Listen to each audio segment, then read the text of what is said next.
Hi folks, Sam Hamar for Test Driven TV. Today we're out here on a nice warm December day in Arizona getting ready to test drive the 2014 Q60S convertible from Infiniti. Now it might look familiar, and it should. It has been on the market just like this for the past few years, previously known as the Infiniti G37.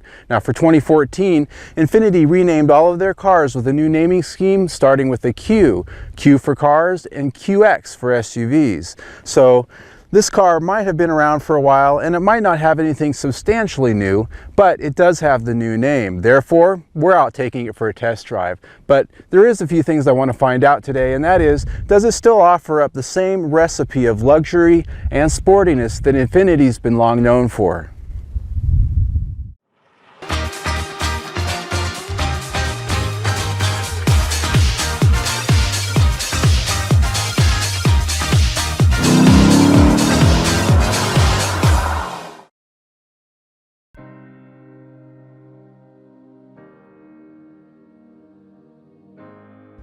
Like many of its direct competitors such as Lexus or BMW, the Q60S convertible comes with a power clamshell hardtop that folds down at the push of a button in about 30 seconds.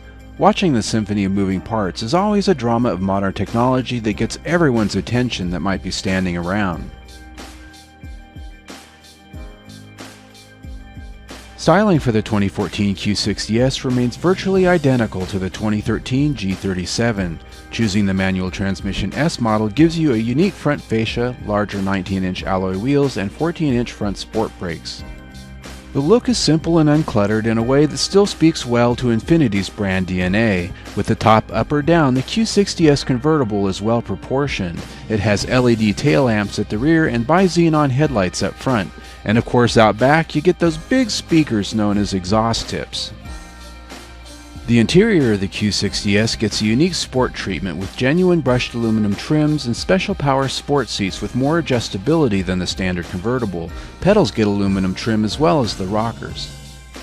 The seats have some of the Bose stereo system's 13 speakers in their headrests. They do a great job of transmitting a top-notch sound stream straight to your ears with the top down. Acoustics top up are just as good too. We're rolling along right now about 60 miles an hour with the top down, and I'm getting a lot more buffeting and wind noise than I typically expect in a luxury car convertible.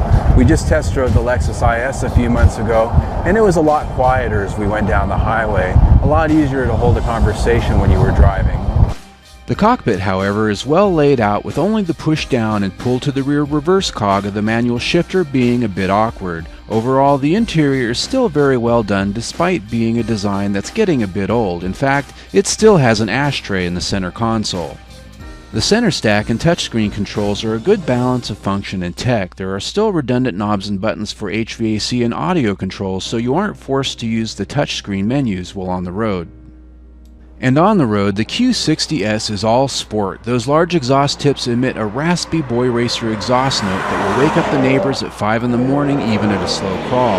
Stand on it in the mountains and you get a song worth cranking up over and over again. It's just music to the ears.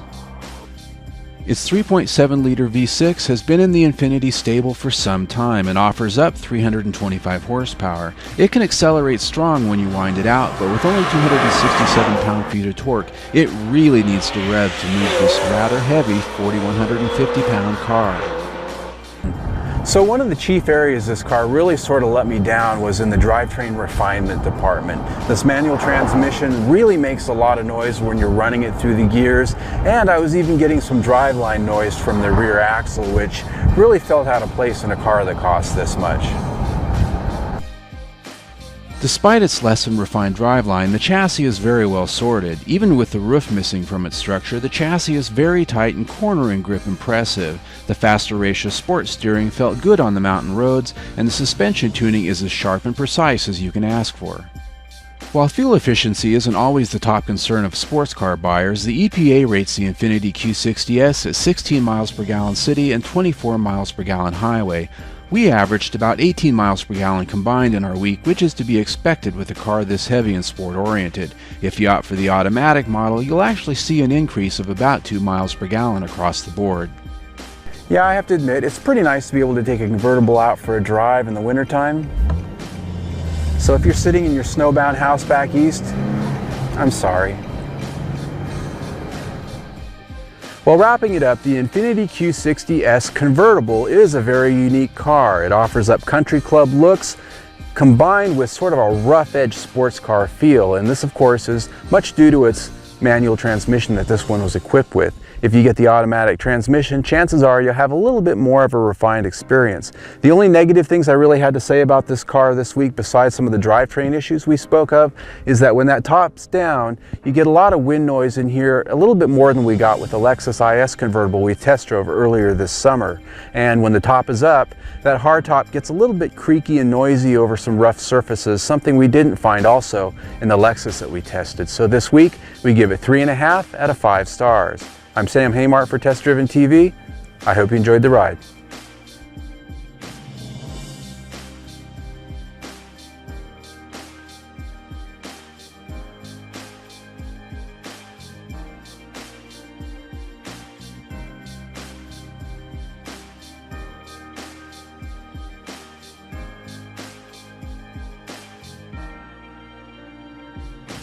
For a more in-depth review and photo gallery, see our report on gasmiler.com.